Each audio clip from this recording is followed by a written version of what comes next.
대로 진행하도록 하겠습니다. 이해 바랍니다.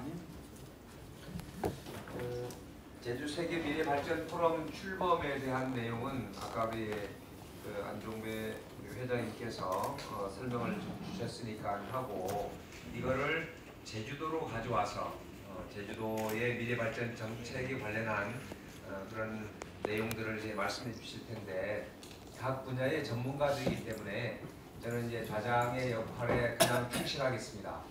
제가 주제넘게 얘기를 하면 오히려 또 왜곡될 수도 있고, 그래서 제가 이제 순서만 정해드리고, 그 다음에 이제 시간적인 조절만 좀 하고, 그 다음에는 이제 각 패널 토론자님께서 이렇게 맞춰서 그렇게 토론해 주시면 감사하겠습니다.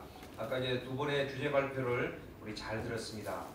그래서 토론자님께서는 꼭 질문 있거나 그러면 지정하셔서 질문해 주시면서 또 토론을 이해해 주시면 되겠고, 또 지정 토론이 끝나면 이제 플로어에서 이제 질문 있으시면 질문을 좀 받는 시간 갖도록 그렇게 하겠습니다. 그러면 이제 순서는요, 우리 앞에 책자에 나와 있는 대로에서 그 순서대로 진행을 하겠습니다. 문용석 원장님, 박영연 원장님, 그다음에 김선영 회장님, 원경무 소장님, 우리 김남진 정책교육관님은 제일 마지막 하셔도 되겠습니까? 예, 그렇게 좀 하시는 걸로 하고, 그다음에 이제 현현숙 그 원장님, 그리고 심현수 원장님, 차경환 인성교육위원장님, 이런 순으로 하고, 제일 마지막은 김남진 정책기획관님 이렇게 토론해 주시면 되겠습니다. 그리고 이렇게 토론 다 끝나면 혹이나 이제 발제자님께 질문 들어온 거 있으면 발제자님께서 답변해 주시는 걸로 그렇게 이어가도록 하겠습니다. 그러면 우리 시간은 우리가 이제 조금 지체됐거든요. 그래서 한 5분 정도씩으로 축약해서 드리고 싶은 말씀도 많겠지만 5분 정도씩 하시면 시간이 얼추 좀 맞을 것 같습니다. 그러면 제 좌측에 계신 문용석 제주 테크노파크 원장님께서 토론해 주시겠습니다.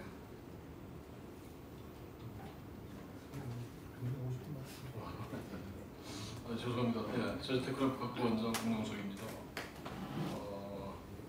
제가 갑작스레 여러 개 발표를 갖고 어떤 거를 이제 말씀드릴지 모르겠는데, 제 나름대로 이제 오늘 주제가 이제 인공지능이라서 인공지능을 이제 우리 제주도에 어떻게 하면 이 시장이 실시킬 수 있겠는가를 기술을 하는 한 사람으로서 이제 고민을 해봤습니다. 제가 판단하건대 이제 인공지능이라는 것은 이미 이제 규모의 경쟁으로 넘어가는 것 같습니다. 그래서 조그맣게 이제 실험실 레벨에서 조그맣게 우리가 이제 시뮬레이션 하는 그런 단계를 이미 지나가고 있지 않겠나. 그래서 제가 이제 생각하는 것 중에 하나는, 제안드리고 싶은 것 중 하나는, 제주도에 우리가 이제 AI 기반의 어떤 데이터 센터, 클라우드 센터가 하나도 없다고 생각합니다.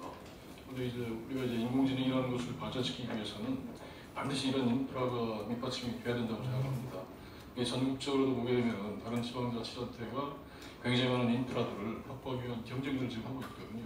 근데 이제 제주도 같은 경우는 아직 그렇게 하고 갖추고 있지는 않아서, 우리가 이제 아무리 이제 우리가 열의를 갖고 뭔가를 하려고 해도 기반이 없는 상태가 아닌가, 그런 생각을 해봤습니다. 그래서 최근에 이제 도정에서 풍력 에너지 기반으로 해서 재생에너지 기반으로 해서 데이터 센터 구축하는 그런 계획이 잡혀 있는 걸로 알고 있는데요.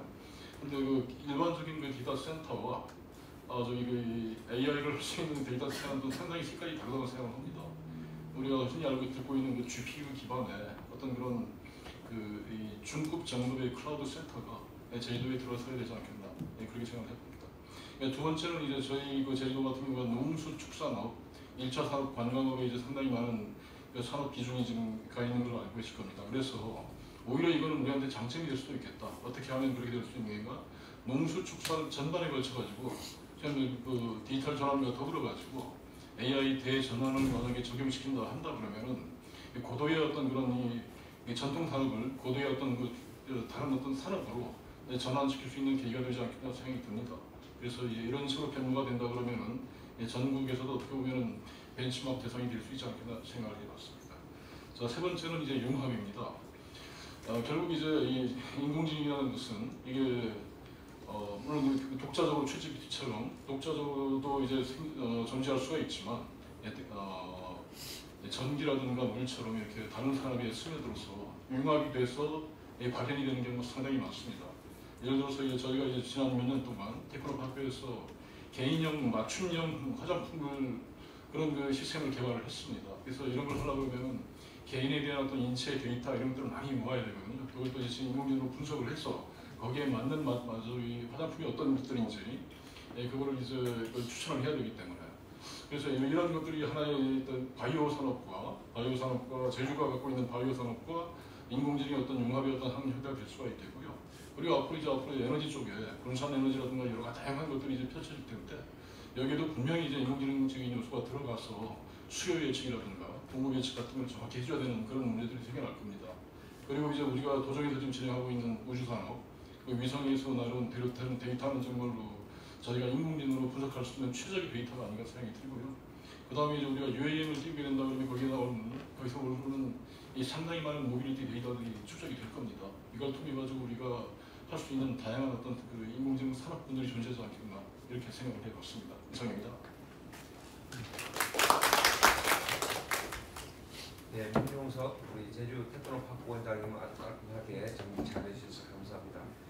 우리 프로에는 이게 우리 행정자치위원회 부위원장님이나 아까 이경신 그 의원님께서도 지금 와 계신데 아까 AI 데이터 센터요. 예. 우리가 이제 행자위가 뭐 조직이나 인사 또 뭐 예산 관련한 부분 등등을 좀 소관으로 하는 이런 사유이기 때문에 이런 조직이 관련한 부분도 좀 거론할 필요가 있다고 생각이 좀 들더라고요. 예. 우리 이경신 부위원장님께서 좀 참고하시면 좋을 것 같습니다. 예, 그럼 이어서 제 오른쪽에 박영연 국립과학기상원 원장님 발표를 해주시겠습니다. 네, 안녕하십니까.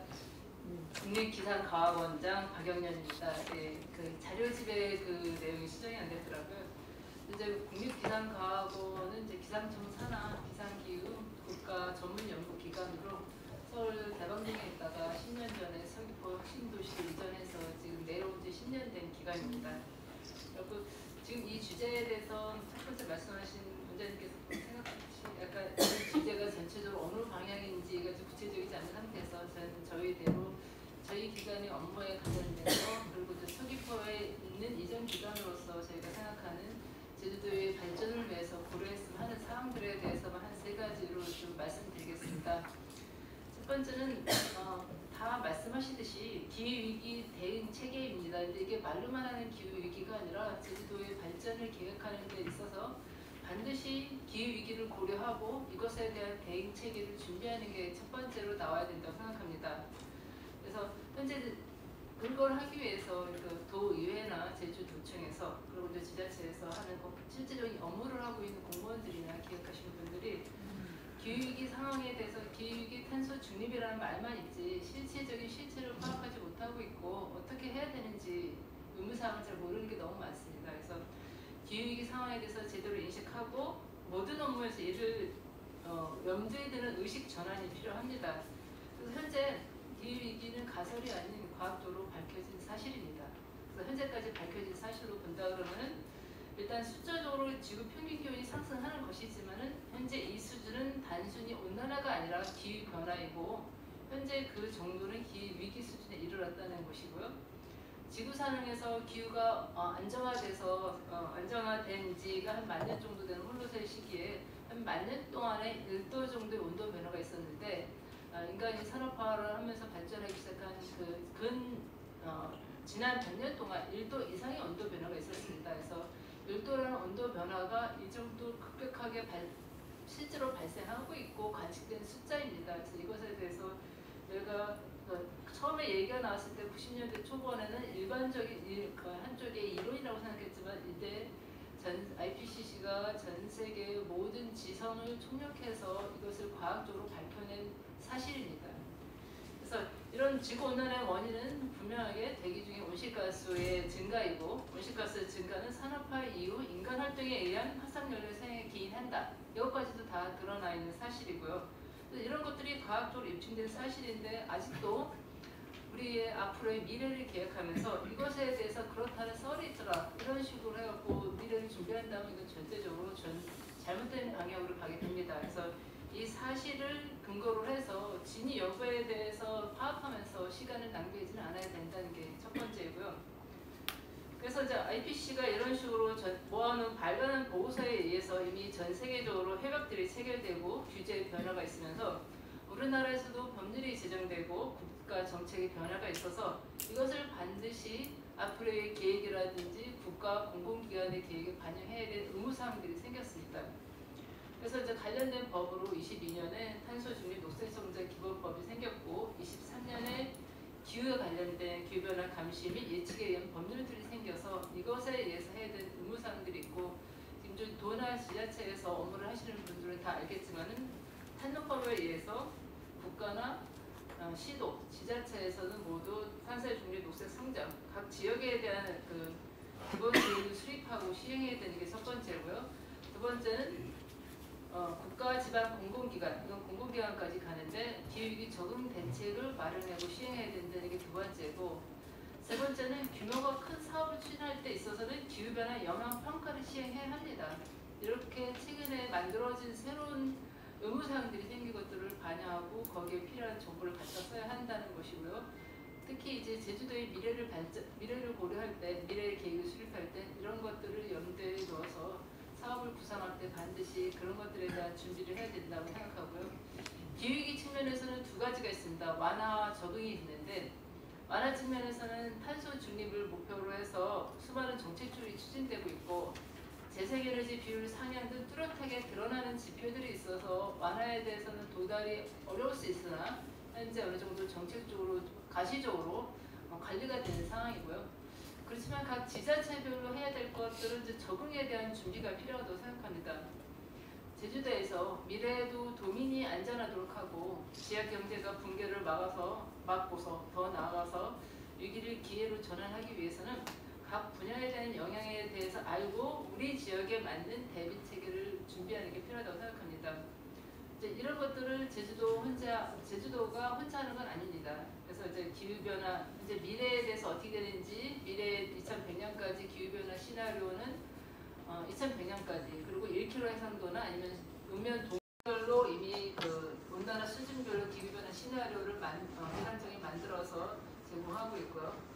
또 이것에 의해서 달라진 미래 기후 상황에서 농작물이 어떻게 달라질지, 바닷속의 생태가 어떻게 달라질지, 수산물이 어떻게 달라질지, 아니면 폭염이나 아니면 호우가 어떻게 달라질지, 이것에 대해서 이 영향 등에 대해서 미래에 가능한 영향에 대해서 이미 기상청뿐만 아니라 각각의 분야의 연구기관들이 그 각 분야별 영향 정보를 다 생산해 놓고 이것들도 다 보고서로 공유되고 있습니다. 그래서 제주도나 아니면 도의회 그리고 지자체에서는 이 자료를 보고 그 지역에 해당되는 산업이라든지 분야에 대해서 영향에 대한 정보를 받고 이것에 가이드해서 이 지역에 대한 대응 대책을 수립해야 되기 때문에 미래를 볼 때 이것은 반드시 제주도에서 고려해야 될 것이고요.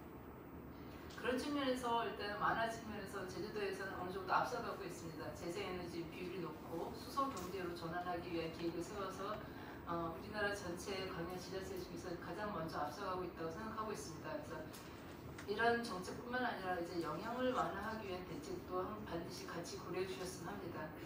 두 번째는 인공지능 시대 대비입니다. 그러니까 인공지능에 대해서는 저보다 먼저 말씀하신 원장님께서 좀 더 기술적인 부분을 말씀하셨고요.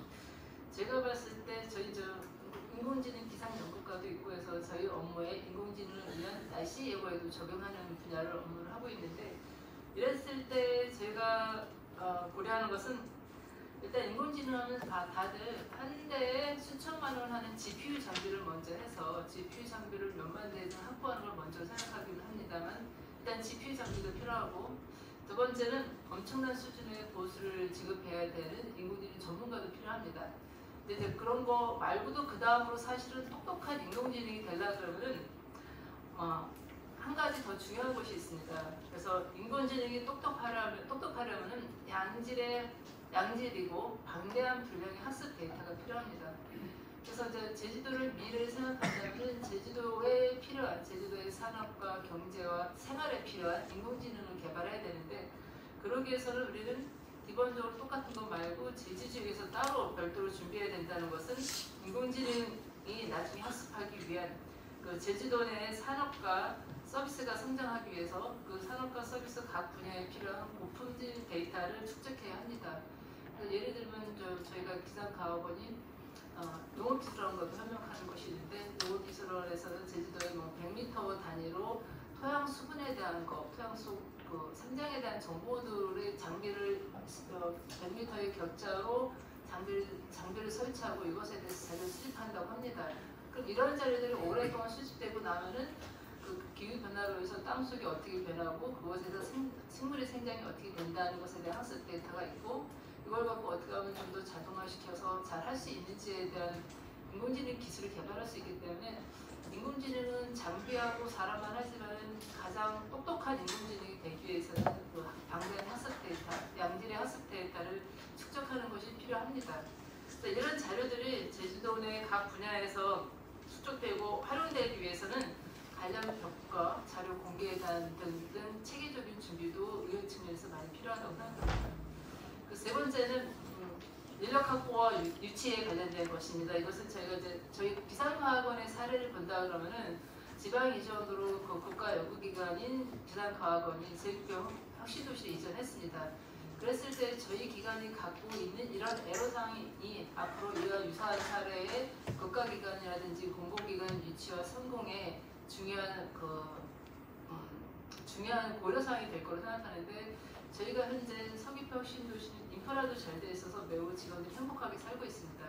근데 직원이 다 같이 이전해온 경우는 정착이 잘 돼 있어서 연구에 집중하는 반면에 서울에서 기발했던 분들이 지방으로 이전해오는 이런 것들에 대한 애로사항으로 저희가 서울에서 내려왔을 때 상당 부분의 연구원이 퇴사를 했고요. 이걸 서귀포에 내려와서 연구원들을 새로 채용하지만은 항상 원하는 만큼 다 채용하지 못하고 채용된 분들도 몇 년 안에 퇴사를 하게 됩니다.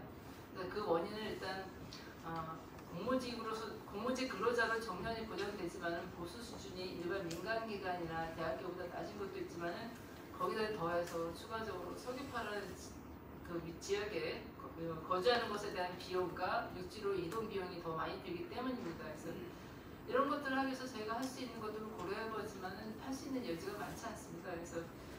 그래서 저희가 고민했을 때는 현재 만족도가 좋고 장기 근무하는 직원은 지역의 인재입니다. 지역의 인재거나 제주도에 사는 곳이 좋아서 입사한 사람들입니다.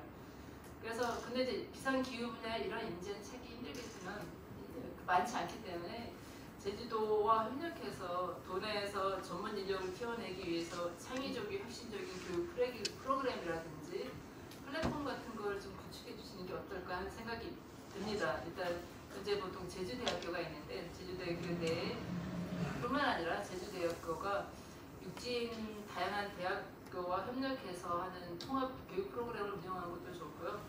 세계적인 석학을 온라인으로 연결한다든지 은퇴한 저명한 과학자들도 활용해갖고 제주도에서 이런 식으로 실제 제주도 내에서의 지역의 인재를 많이 양성할 수 있는 체계가 필요하다고 생각합니다. 이런 측면에서 제주도는 아름다운 자연환경으로 첫 번째 이점이 있어서 이런 분들의 유치하기 좋은 이미 장점이 있기 때문에 여기에 석가들이 제주도에 상당 기간 거주하면서 가족도 챙기고 건강도 챙기면서 평생 쌓은 지식을 나누고 지역과 전 세계 학계에 기여할 수 있도록 이런 분들의 이주하고 거주, 활동에 대한 지원 체계를 마련하고 지역과 이를 필요로 하는 기관, 특히 이제 제주도에는 기상과학원 외에도 에너지기술연구원, 수산과학원, 농업기술원 등 제주도라는 좁은 지역에 비해서 많은 국가 연구기관들이 위치하고 있더라고요. 그런 지역의 분소 정도는 항상 있기 때문에 이런 갖고 있는 천혜의 인프라하고 이미 많이 있는 전문 기관, 그 다음에 제주도가 특별히 자치도로서 갖고 있는 많은 자율성이 있기 때문에 이런 거를 해서 제주도 지역 내에서 있으면서도 육지하고 아니면 세계의 많은 성격들이 연결해서 서로 전문기관에서 활용할 수 있는 이런 멋있는 플랫폼을 만들어 주시기를 제가 간곡하게 부탁드리겠습니다. 이상입니다. 고맙습니다. 박영년 원장님 감사합니다. 우리 그 책자에 잘못돼서 제가 잘못 우리 기관명을 불러드렸네요. 기상과학원입니다. 좋아질 거고 유세가 돼 있어서 원장님 죄송합니다. 예.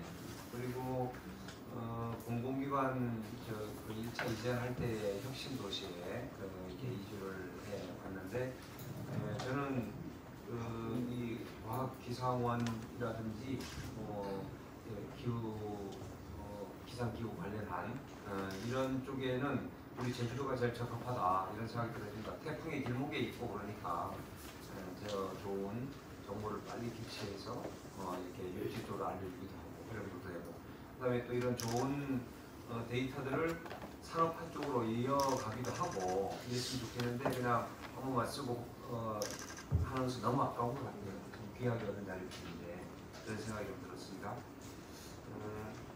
토론 감사합니다.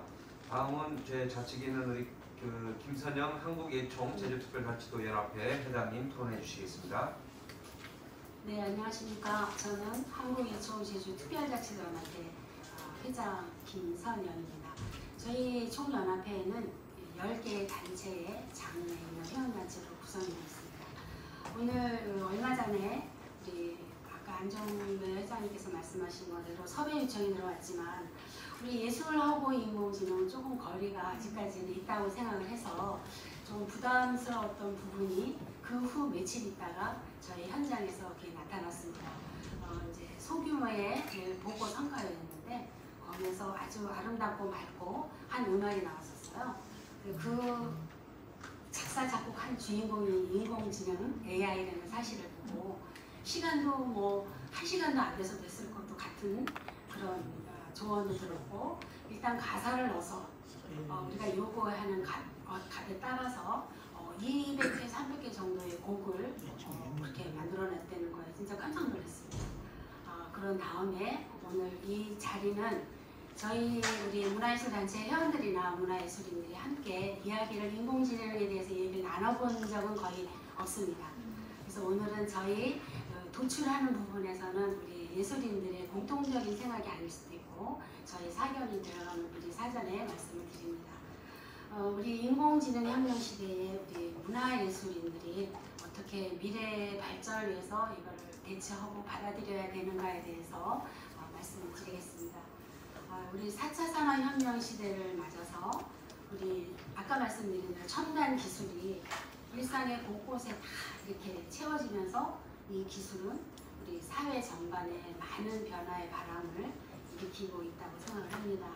또한 우리 예술은 그 첨단 기술을 만나서 예술의 본질적인 가치를 새롭게 정의를 하고 또 더 풍부한 경험을 제공하면서 사회에 긍정적인 영향을 미치고 있다고 생각을 합니다. 인공지능의 발전은 우리 인간의 예술 창작 방식에 아주 큰 변화를 가져올 것이며 또한 예술의 미래는 우리 지금보다도 더 다채롭고 아주 풍요로워질 것이라고 생각합니다.